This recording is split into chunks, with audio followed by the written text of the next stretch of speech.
Students, before that we had talked about Al-Baruni and his book Kitabul Hind.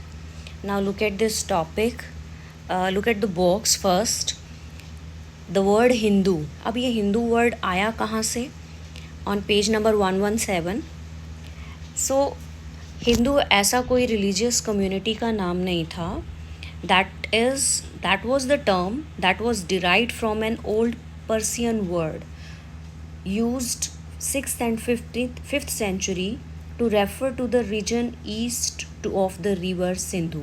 Actual में जो Indus नदी है actual में, right, तो सिंधु, उसको सिंधु रिवर बोला जाता है. तो सिंधु रिवर के किनारे वो वहाँ के आसपास रहने वाले लोगों के लिए ये वर्ड हिंदू वर्ड यूज़ हुआ. ओल्ड पर्सियन वर्ड था ये. एंड अरब जब आए हमारी कंट्री के अंदर, they continue the Persian usage and call this region Al Hind. उन्होंने अल हिंद बोलना शुरू कर दिया. एक्चुअल में उनसे सिंधु वर्ड प्रोनाउंस नहीं होता था, वो स को ह बोलते थे. That's why they used word Hindu, right, and it's people Hindi. And later फिर टर्क्स आए, they refer to the people east of the Indus as Hindu and their land को हिंदुस्तान बोला गया और यहाँ की लैंग्वेज को हिंदवी बोला गया. So we can say that none of these expression indicated the religious identity of the people. कहीं से भी हमें ये नहीं पता चलता कि इस हिस्ट्री से कि हिंदू जो है किसी रिलीजियस कम्युनिटी के लोगों के लिए यूज़ होता था, right. So it was much later that the term developed religious connotation. So बाद में चल के ये रिलीजियस कॉनोटेशन के रूप में ये टर्म डेवलप हुआ. बट एक्चुअल में हिंदू यहाँ के रहने वाले, स्पेशली सिंधु रिवर के पास रहने वाले लोगों के लिए ये वर्ड यूज़ हुआ.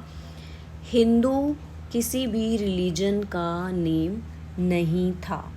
सो this was all about the term Hindu, right.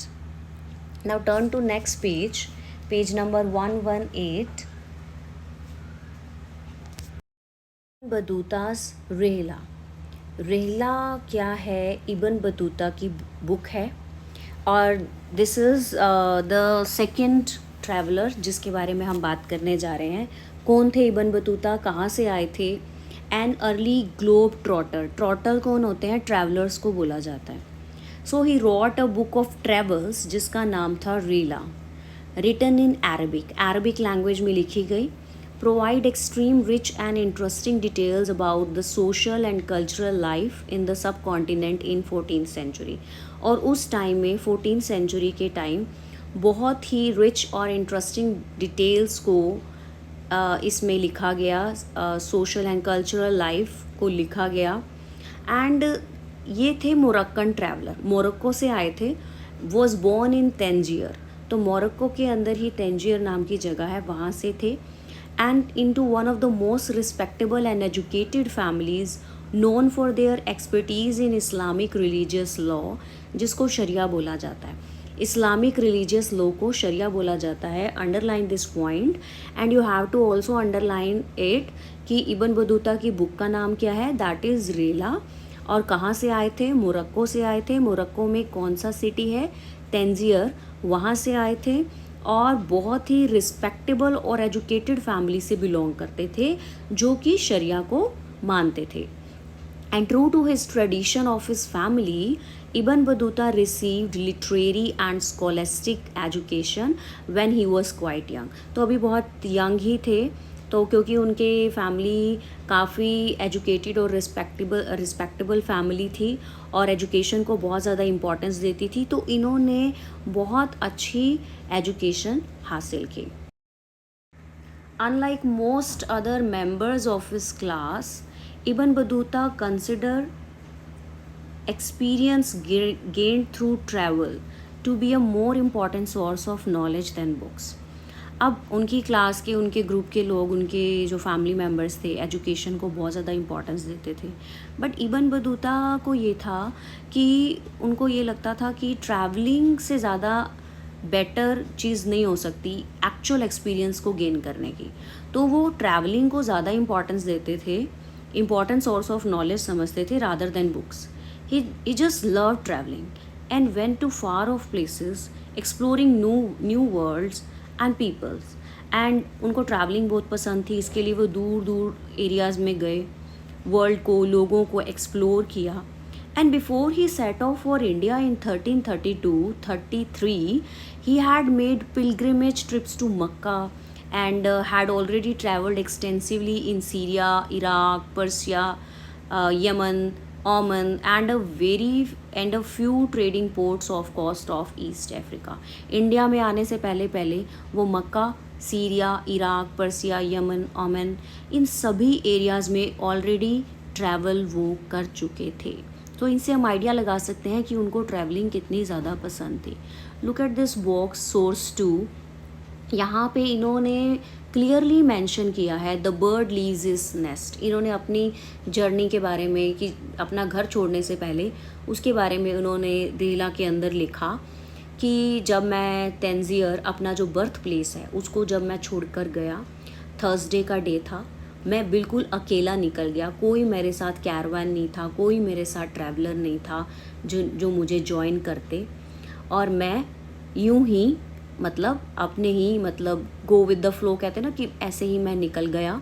And और जो मेरी इच्छा थी इन एरियाज़ में जाने की, वो बहुत ही ज़्यादा स्ट्रॉन्ग थी. और जब मैं निकला तो मैंने क्या किया, अपने जितने भी डियर वंस थे, नो डाउट उनको मैं छोड़ कर चला गया, अपने घर बार को, अपने फ्रेंड्स को, मेल है फीमेल है, सभी को छोड़ कर चला गया, जैसे एक बर्ड अपने नेस्ट को छोड़ के जाता है. And that time my age was, मतलब Ibn Battuta's age was 22 years. And Ibn Battuta 1354 में घर वापस आए, about 30 years after he had set out. 30 साल की जर्नी के land through Central Asia, Ibn Battuta reached Sindh in 1333. He had heard about Muhammad bin Tughlaq, the Sultan of Delhi, and lured by his reputation as a generous patron of art and letters, set off for Delhi, passing through Multan and Uch. Now, central Asia से travel करते हुए Ibn Battuta Sindh पहुँचे 1333 में. और सिंध पहुँचते ही वहाँ पर उन्होंने दिल्ली के सुल्तान मोहम्मद बिन तुगलक के बारे में सुना था, जो कि आर्ट एंड लेटर्स, ये कह लो, इन चीज़ों को बहुत ज़्यादा इम्पोर्टेंस देते थे, बहुत ही जेनरस माने जाते थे, किंग माने जाते थे.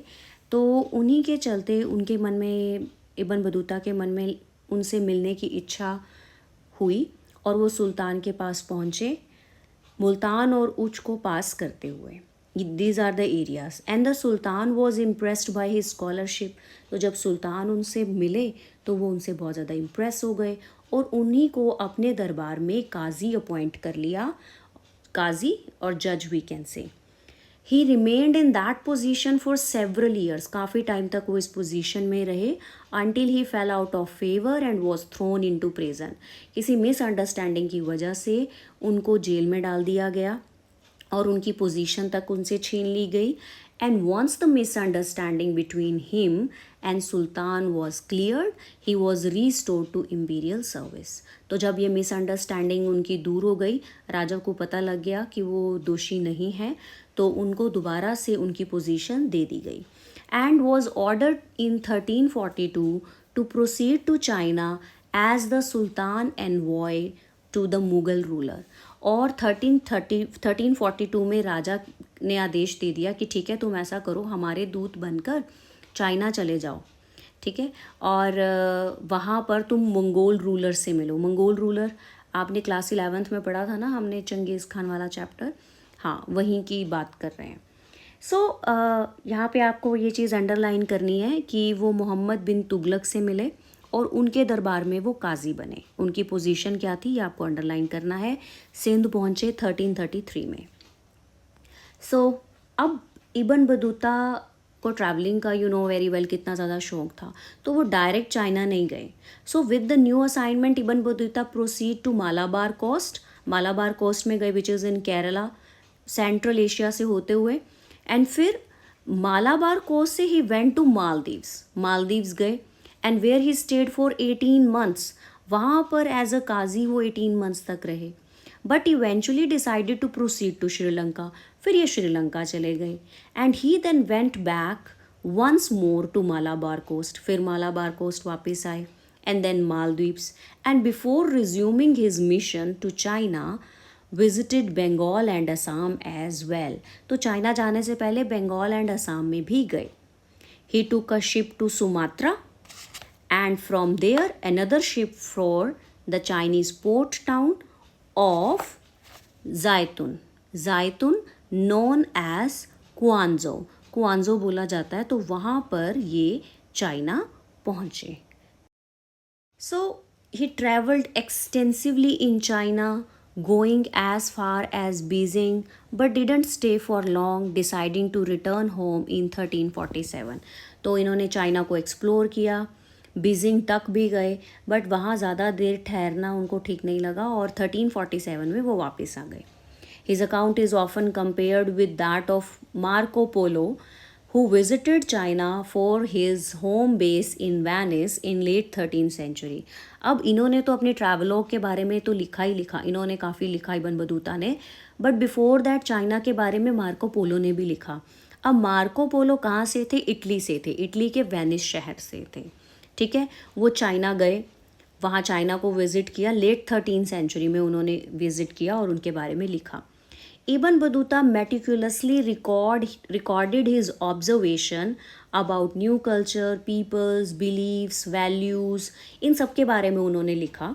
And we need to bear in mind that this globetrotter was traveling in 14th century when it was much more arduous and hazardous to travel than it today. तो बहुत दैट टाइम जर्नी, अब ये देखो, हम globe Trotter की बात कर रहे हैं, ये ट्रैवलर्स की बात कर रहे हैं, तो 14th सेंचुरी में ये चीज़ हमें ध्यान में रखनी होगी कि ट्रैवलिंग कोई इजी टास्क नहीं था, बहुत ही अर्डुअस एंड हजार्डस था, मतलब बहुत ही डिफ़िकल्ट एंड ख़तरनाक था ट्रैवलिंग दैट टाइम ना। And according to Ibn Battuta it took 40 days, 40 days to travel from Multan to Delhi. Multan से दिल्ली आते आते 40 दिन लगे, फिर सिंध टू दिल्ली 50 days लगे, and the distance from Daulatabad to Delhi was covered in 40 days। उनको 40 days में कवर किया कि Daulatabad which is in Maharashtra, right. While that from Gwalior to Delhi took 10 days, और ग्वालियर से दिल्ली तक 10 days लगे। सो this was all about the itinerary, but जो रास्ता था, ट्रैवलिंग थी, वो बहुत ही ज़्यादा डिफ़िकल्ट थी that time, right. Look at this box first and then we will come to the travelling. So the lonely travel. अब इस बॉक्स के अंदर क्या बताया गया है कि जब आप ट्रैवलिंग करते हो ना, तो सिर्फ रोबर्स लुटेरे ही आपको नहीं लूटते, यही प्रॉब्लम नहीं होती, बल्कि लॉन्ग जर्नी में और भी ज़्यादा खतरनाक कैसे होती है। When you feel homesick, the traveller could feel homesick और फॉल इल, घर की याद आ जाए या बीमार हो जाए। तो रेला के अंदर उन्होंने ये एक्सर्प्ट लिखा कि मेरे को बुखार हो गया, किसको? इब्न बतूता को। तो इब्न बतूता को फीवर हो जाता है और फिर वो अपने आप को ना घोड़े से बांध लेते हैं। घोड़े से क्यों बांध लेते हैं? ताकि उनको वो गिर ना जाए, इसी वजह से, क्योंकि बहुत ज़्यादा वीकनेस थी। तो जब वो ट्यूनिस पहुँचे तो वहाँ पर उनके साथ शेख भी थे, तो शेख का तो सबने वेलकम किया, बट इस काजी का किसी ने नहीं किया, ठीक है। तो वो आगे गए, देख रहे हैं सबने शेख को घेरा हुआ है, उनको क्वेश्चनिंग कर रहे हैं, उनको ग्रीटिंग कर रहे हैं, बट एक भी सिंगल सोल ने आके इब्न बतूता को ग्रीट नहीं किया। तो इब्न बतूता को इस चीज़ का इतना ज़्यादा बुरा लगा, इतना अकेलापन उनको महसूस हुआ कि वो आँखों से आंसू तक भी रोक नहीं पाए, राइट। तो वो बहुत ही बुरी तरह से रोए, but one of the Pilgrim वो उनके पास आते हैं, तो उनको उनका डिस्ट्रेस, उनका जो दुख है, पीड़ा है, उनको फील होती है, एंड फिर वो उसको आके ग्रीटिंग करते हैं, तब थोड़ा बहुत जाके इब्न बतूता को अच्छा लगता है। सो this was all about the lonely traveller. बात की थी कि ट्रैवलिंग बहुत ही ज़्यादा खतरनाक होती थी। Travelling was also more insecure. कैसे? Ibn Battuta was attacked by band of robbers several time. कई बार उनको रॉबर्स ने, लुटेरों ने अटैक किया। In fact he prefer travelling in a caravan along with companion. तो कंपेनियन के साथ साथ मतलब पूरे कैरवान में जाते थे, ट्रैवलिंग करते थे, बट उसके बावजूद भी but this did not debtor highway robbers, but highway robbers को वो कैरवान इतना बड़ा ग्रुप भी उनको नहीं रोक पाता था. While traveling from Multan to Delhi, for instance, his caravan was attacked and many of his fellow travelers lost their life. इनके कैरवान पे अटैक किया गया जब ये मुल्तान से दिल्ली आ रहे थे, और इनके साथ जितने भी इनके फेलो ट्रैवलर्स थे, कुछ ऐसे थे मतलब कईयों की डेथ हो गई थी, तो कईयों की लाइफ भी गई. And those travel who survived travellers Ibn Battuta including Ibn Battuta were severely wounded sorry. तो जो लोग सरवाइव कर गए, इनफैक्ट इवन बदूता भी, तो उनको वो बहुत ज़्यादा इंजर्ड हो गए, राइट. तो हम यहाँ पे क्या देखते हैं कि दैट टाइम जो ट्रैवलिंग थी वो इजी टास्क नहीं था.